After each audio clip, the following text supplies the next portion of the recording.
En el curso anterior, con el estudio de los últimos presocráticos, habíamos llegado a las puertas de Atenas, a las puertas del periodo clásico.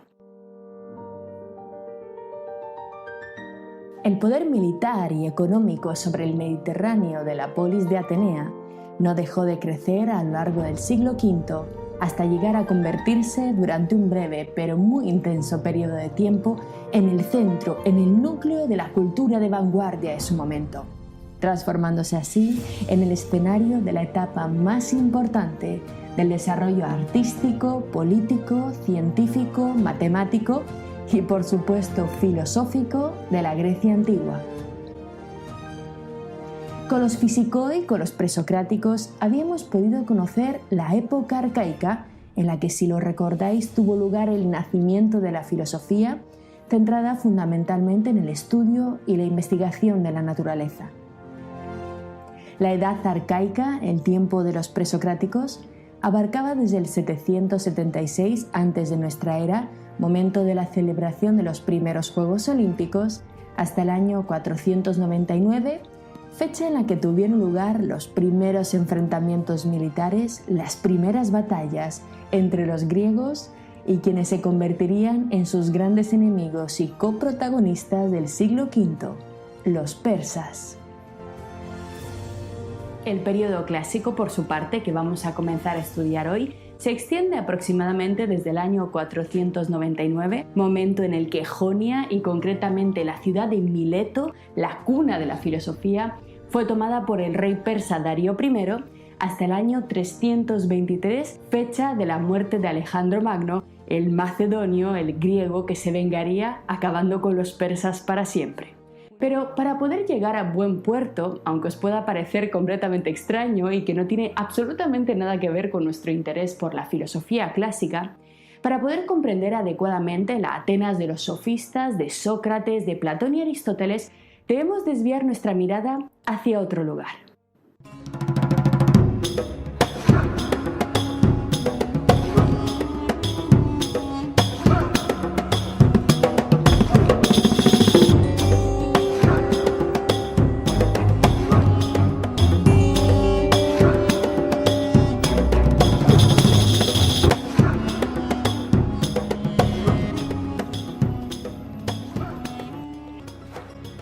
La historia del Mediterráneo antiguo no habría sido posible sin Oriente,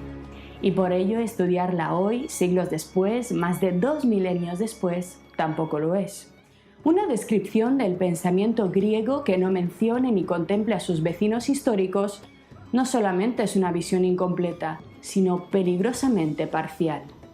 Juntos hemos tenido la oportunidad de leer en los cursos anteriores las noticias de cómo los primeros filósofos habían viajado a las tierras lejanas del este para aprender allí viejos y profundos saberes. Los vimos regresar llenos de nuevos conocimientos astronómicos y misticismo, y a pesar de las pocas referencias nos convencimos del peso incuestionable de estas culturas sobre los conocimientos de las estrellas de los jonios, sobre la mente matemática de Pitágoras o sobre la teoría del ser de Parménides. Pero entonces, en la temprana edad arcaica, eran los griegos quienes marchaban pacíficamente a tierras orientales. Ahora, en cambio, durante el siglo V, Oriente vendría a caer sobre Grecia, esta vez sin llamar a la puerta.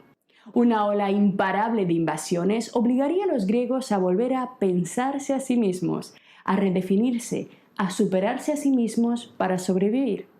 Si la primera forma de la filosofía, la de los presocráticos, si lo recordáis, había surgido como consecuencia de la Edad Oscura, su segundo nacimiento estaría de nuevo profundamente marcado por la guerra y el terror.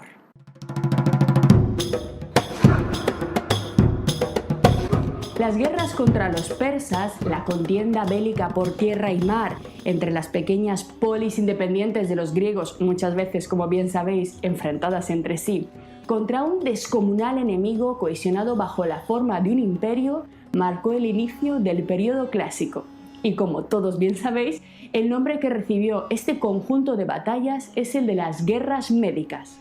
Sin embargo, esta denominación nos lleva ya a un primer error, a una primera confusión que suele estar relacionada con los persas, por el cual solemos pensar que medo y persa vendrían a ser sinónimos, es decir, que medo y persa significarían lo mismo, de tal forma que las guerras médicas vendrían a significar las guerras contra los persas, pero esto no es cierto. Esta confusión, bastante común, no os preocupéis, y en general nuestras ideas algo borrosas sobre la civilización persa, no sabemos exactamente si son babilónicos, árabes o qué diablos eran los persas exactamente, ni cómo distinguirlos de los demás. Esta confusión, como os digo, este desconocimiento tiene varias razones. En primer lugar, se debe por un lado al escaso o, mucho mejor dicho, casi nulo interés que los estudios sobre filosofía clásica suelen presentar por el mundo oriental. Muy pocas veces vais a encontrar un libro o una conferencia sobre Sócrates o sobre los sofistas que mencione a los persas, y si lo hacen, en el mejor de los casos es para tratarlos como aquellos horribles bárbaros que estuvieron a punto de hacer descarrilar a Occidente de su glorioso avance hacia el saber, ¿verdad? Siempre aparecen así. Todos habéis oído alguna vez estos tópicos que dicen que si no llega a ser por los valientes espartanos de las Termópilas o los atenienses de Salamina, Occidente habría caído presa de los detestables, inferiores e inmorales esclavistas orientales, como si los griegos no fueran también esclavistas. Bueno, todas estas afirmaciones, claro está, son solamente miradas llenas de indiferencia, miradas llenas de etnocentrismo, de eurocentrismo, basadas en una visión estereotipada de Oriente que hoy afortunadamente ha sido absolutamente abandonada en el ámbito científico, pero que sin embargo al nivel de la cultura popular, de la cultura cotidiana, siguen funcionando, haciéndonos despreciar y perder de vista una pieza absolutamente clave de nuestro pasado cultural. Menospreciar, rechazar o tratar como una infección peligrosa el papel de Oriente en el desarrollo del pensamiento occidental es sencillamente inventarse una historia de buenos y malos, de mundos separados, de mundos incomunicados que jamás existió en la antigüedad. El Mediterráneo fue un crisol de relaciones, a veces pacíficas, a veces no tanto, que sin embargo funcionaron como piezas de un inmenso mosaico en el que no es posible hablar de líneas rectas. El mestizaje es la esencia misma de Occidente. Pero si bien el etnocentrismo, el eurocentrismo es una de las razones incuestionables por las cuales todavía hoy en día se tiende a ignorar el influjo de los aqueménidas sobre el pensamiento griego y sobre todo sobre la filosofía griega, también es cierto que hay una segunda razón, una segunda causa que provoca nuestra ignorancia, y es que, atentos, el propio conocimiento académico, el propio conocimiento científico sobre los pueblos iranios que dominaron Oriente en torno a principios del siglo V es en sí mismo muy escaso. Los persas, a pesar de su enorme relevancia histórica, que iremos estudiando a lo largo de estas clases, se nos escapan entre los dedos y de algún modo pasan desapercibidos en la historia del Mediterráneo antiguo. Por tanto, démosles una oportunidad, veamos a qué se debe este fenómeno, qué sabemos sobre los persas y por qué fueron tan importantes para la formación de la filosofía griega clásica.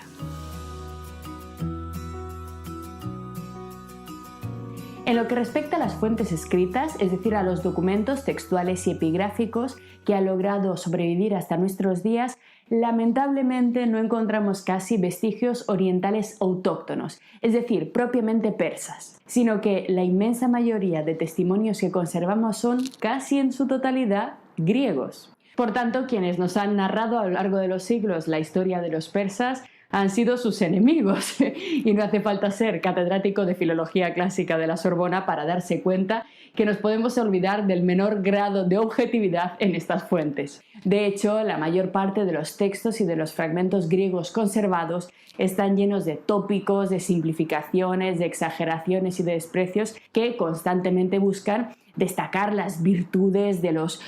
viriles, valientes, de los libres y cultos griegos por encima de los cobardes, esclavistas y afeminados orientales en todo aspecto concebible. Sin embargo, a pesar de ello, a pesar de la evidente deformación de los hechos llevada a cabo por los historiadores griegos, esto es todo lo que tenemos, esto es prácticamente todo lo que tenemos acerca de los persas de la antigüedad. Y al menos para nuestro consuelo, entre la leyenda, la difamación y la exageración, Los expertos consideran que hay al menos una base suficiente de verdad en estos testimonios, en estos textos, que los hace dignos de consideración, así que os invito a que les echemos un ojo un poco más de cerca y veamos cómo vieron los griegos el mundo persa.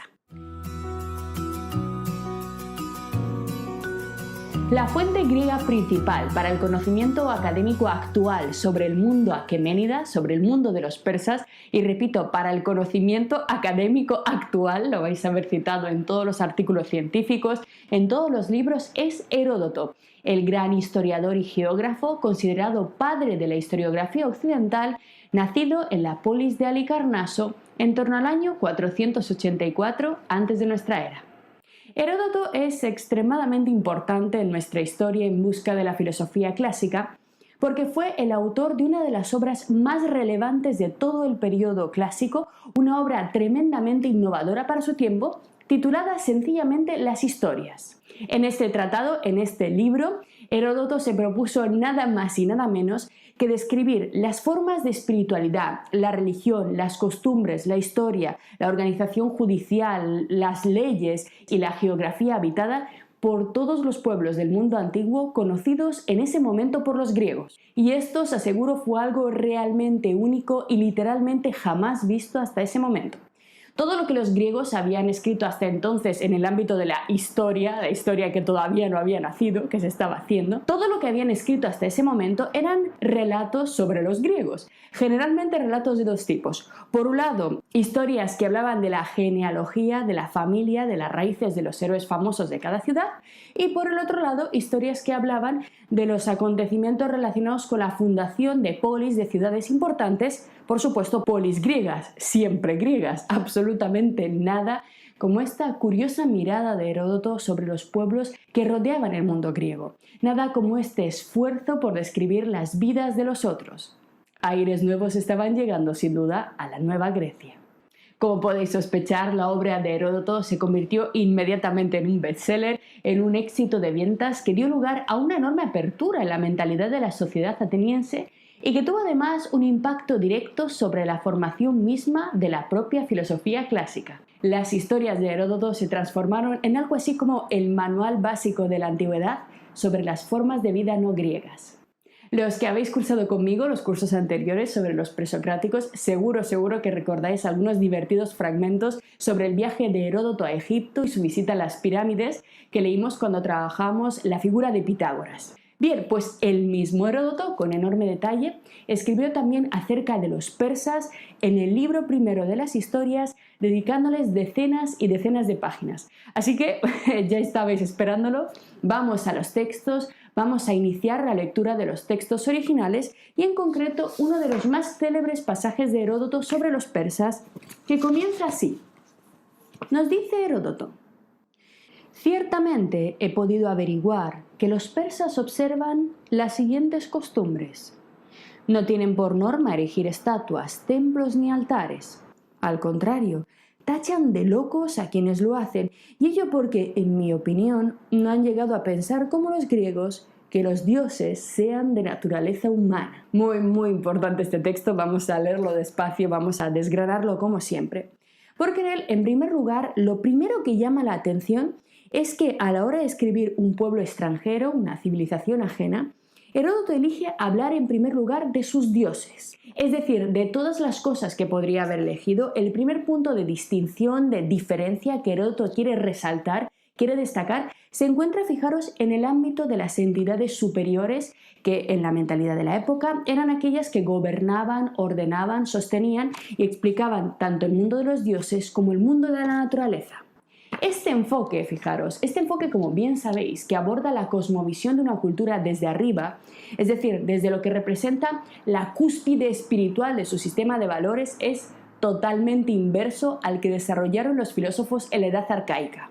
La filosofía natural, ¿lo recordáis? La filosofía de los presocráticos había elegido comenzar la descripción de la realidad, la explicación de la realidad desde abajo, es decir, desde los elementos materiales mínimos comunes a todos los seres y solamente a partir de allí, a partir de su descripción, acabar concluyendo en cada caso, según cada teoría, la existencia e incluso la ausencia misma de los dioses. Recordemos el agua de Tales, los elementos de Empédocles, las homeomerías de Anaxágoras o, por supuesto, los átomos de Demócrito. Todos estos filósofos, todos estos pensadores iniciaban sus teorías sobre la naturaleza hablando de lo mínimamente pequeño y material, es decir, de la base física, de la base material de la realidad, y solo después de explicar el movimiento de estas partículas, la forma en la que interactuaban unas con otras, la forma en la que podían unirse unas con otras para crear superestructuras, solamente entonces pasaban a hablar también de los dioses, que en la mayoría de los casos, como recordáis, estaban hechos de los mismos elementos que todo lo demás. Los dioses del Olimpo estaban hechos de lo mismo que de lo que está hecho un árbol, una piedra o una cabra. Recordemos, por tanto, que en esto consistía precisamente la importantísima ruptura presocrática de la vieja jerarquía ontológica que dividía la realidad en dos lugares, en dos trozos, entre el mundo de los dioses y el mundo de la naturaleza. Para la física, la homogeneización de la realidad que llevaron a cabo los presocráticos, una homogeneización bajo las mismas leyes y con los mismos sustratos, fue un paso absolutamente capital y gigantesco. Recordemos que la clave del pensamiento presocrático, la clave del pensamiento físico de la edad arcaica, era la idea de que todo era lo mismo, que todo estaba hecho de lo mismo, es decir, si algo existía, necesariamente estaba hecho de las mismas sustancias materiales y regido por las mismas leyes. La narración de Heródoto, en cambio, que empieza hablando de dioses, se enmarca en una línea claramente conservadora, completamente distinta a la de los presocráticos. Es decir, formaría parte de la línea popular, no filosófica, de la línea general de la mitología y la cultura griegas. En este sentido, otro punto importante del fragmento es que, a pesar de resaltar las diferencias entre los griegos y los persas, lo vamos a ver constantemente, lo que se deduce del texto es que, en lo que hace al aspecto de las formas tradicionales, ambas culturas manifestaban tener un carácter prácticamente idéntico. Tanto los antiguos griegos, ajenos a la filosofía, los que no tenían nada que ver con la filosofía, como los persas del periodo aqueménida, tanto a unos como a otros les gustaba, se sentían cómodos definiendo su identidad, comenzando por los dioses. Sin embargo, el parecido entre persas y griegos termina aquí, ambos se parecen en esto, porque si bien ambos pueblos creían en la existencia de entidades superiores en su versión tradicional, los dioses de cada uno de ellos no solo no tenían absolutamente nada en común, sino que la existencia de unos descartaba automática e inevitablemente la de los otros. Es decir, los relatos mitológicos de los persas eran totalmente incompatibles con los relatos mitológicos de los griegos y a su vez con los relatos de los egipcios, de los tracios, de los lidios, de los indios y de cualquier otro pueblo de la zona. Con sus historias, por tanto, Heródoto hizo algo importantísimo. Empezó a poner estas extrañas incoherencias sobre la mesa en la mente de los atenienses, pequeños problemillas que empezaron a crecer hasta convertirse en un tema central de reflexión en la Atenas del periodo clásico. Por ello, las historias de Heródoto no pueden pasarnos desapercibidas porque tienen un valor indescriptible para la historia del pensamiento occidental. Solamente cuando los griegos empezaron a saber de los detalles de las otras formas de vida, empezaron a reflexionar hacia una nueva forma de pensamiento y hacia una nueva forma de filosofía. Lo que acabas de ver es solo un pequeño fragmento de nuestro curso. Si quieres disfrutarlo en su totalidad y descubrir muchos otros cursos, también de historia de la ciencia y de historia del arte, visita nuestra web anamilecam.com. Y recuerda, este proyecto solo es posible gracias a nuestro programa de microfinanciación. Si quieres apoyarnos, conviértete en uno de nuestros micromecenas en Patreon. Desde solo €1 al mes nos ayudarás activamente a seguir difundiendo la cultura. Gracias.